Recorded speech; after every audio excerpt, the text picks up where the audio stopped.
Junto conosco tem também participante que já tem bastante para tempo está participando na arte de palavra. Conta-nos pouco de sua experiência, como começar aqui, como logra de colaborar aqui e qual desenvolvimento formando parte do projeto aqui, a forma de movida.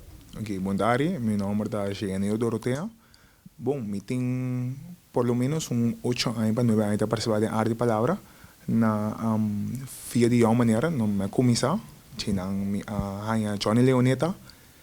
Minha primeira vez que eu participar da arte de palavra, eu não caí de um prêmio, mas eu estava minha primeira vez. Depois de um tempo, me quedei assim, etc. Então, Jamie logrou basta copa não.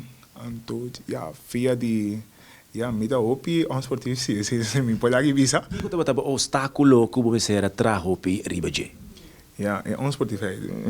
Esse aí, não dava da borda do Kiko tem trajeto a captivar, boa mais interesse de durante a participação de arte de palavra. Kiko gosta mais tanto.